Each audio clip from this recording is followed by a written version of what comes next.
தமிழகத்தில் சிறுபான்மையினரின் வழிபாட்டு தலங்கள், ஆலயங்கள் ஆகியவற்றை நிர்மாணித்தல், புதுப்பித்தல் ஆகிய நடைமுறைகளை எளிமைப்படுத்திய தமிழக அரசுக்கு பல்சமய நல்லுறவு இயக்கத்தின் தலைவர் முகமது ரஃபி நன்றி தெரிவித்துள்ளார். கோவையில் பல்சமய நல்லுறவு இயக்கத்தின் தலைவர் முகமது ரஃபி செய்தியாளர்களை சந்தித்து பேசினார். அப்போது பேசிய அவர், நீண்ட காலமாக தமிழகத்தில் புதியதாக பள்ளி வாசல்கள், தேவாலயங்கள் உள்ளிட்ட வழிபாட்டு தலங்கள் நிர்மாணித்தல் மற்றும் புனரமைப்பு பணிகள் செய்வதற்கும் பல ஆண்டு காலமாக நடைமுறை சிக்கல் இருந்தது. இதை இஸ்லாமிய சமுதாயத்தின் சார்பிலும் தமிழக சிறுபான்மை நலத்துறை அமைச்சர் செஞ்சி மஸ்தான் உள்ளிட்டோர் தமிழக முதலமைச்சர் திராவிட மாடல் நல்லாட்சி நடத்தி வரும் மு.க.ஸ்டாலின் கவனத்திற்கு எடுத்து சென்று தீர்வு காண கோரிக்கை வைத்தோம். அதன்படி அண்மையில் சிறுபான்மையின மக்களின் வழிபாட்டு தலங்கள் கட்டுவதற்கு தடையில்லா சான்று பெற இருந்த நடைமுறைகளை எளிமையாக்கி தந்த முதலமைச்சர் அவர்களுக்கும் மற்றும் அமைச்சர் செஞ்சி மஸ்தான் ஆகியோருக்கும் பல்சமய நல்லுறவு இயக்கத்தின் சார்பாக நன்றிகளை தெரிவிப்பதாக கூறினார். அதேபோல பள்ளிவாசல்கள் மற்றும் தர்காக்கள் கட்டிட பராமரித்து பணி மேற்கொள்ள வருடத்திற்கு 10 கோடி அதிகரித்து நிதி ஒதுக்கிய தமிழக அரசுக்கு நன்றி தெரிவிப்பதாக கூறினார். தொடர்ந்து பேசிய அவர், கோவையில் இஸ்லாமியர் பெண்கள் கல்லூரி துவங்க வேண்டுமென தொடர்ந்து வலியுறுத்தி வருவதாக கூறியவர், கோவை தண்டாமுத்தூர் பகுதியில் வக்ஃபு வாரிய நிலத்தில் இஸ்லாமிய பெண்கள் கல்லூரி உடனடியாக துவங்க வேண்டுமென தமிழக அரசுக்கு கோரிக்கை விடுத்தார்.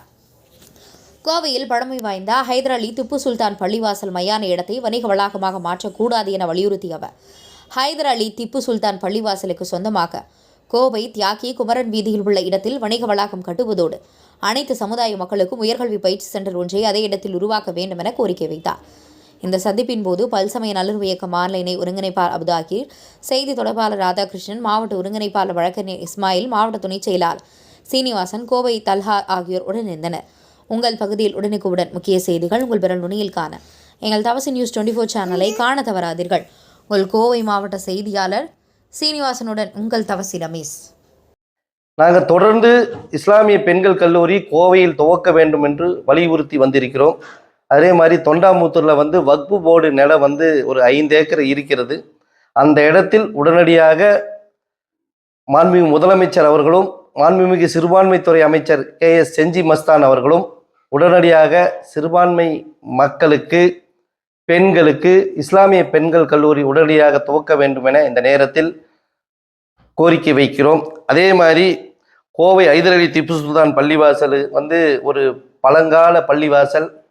இது கோயமுத்தூர் மக்களுக்குமே இது பொதுவான இடமா இருந்து, யார் எந்த நாட்டில்காரர் இங்கே இறந்தாலும் சரி, கோயமுத்தூர் சுற்றி இருக்கிற வட்டாரங்களிலிருந்து இறந்தாலும் சரி, முதலாக ஹைதர் அலி திப்பு சுல்தான் பள்ளிவாசல் அந்த மயானத்தில் தான் அடக்கம் செய்வார்கள்.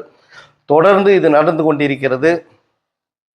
இன்று மக்கள் கோவை மாநகரிலே மக்கள் தொகை பெருக்கத்தின் காரணமாக அது இஸ்லாமியர்களுக்கு கபஸ்தான் ஒரு பற்றாக்குறை ஏற்பட்டிருக்கிறது. அதற்கு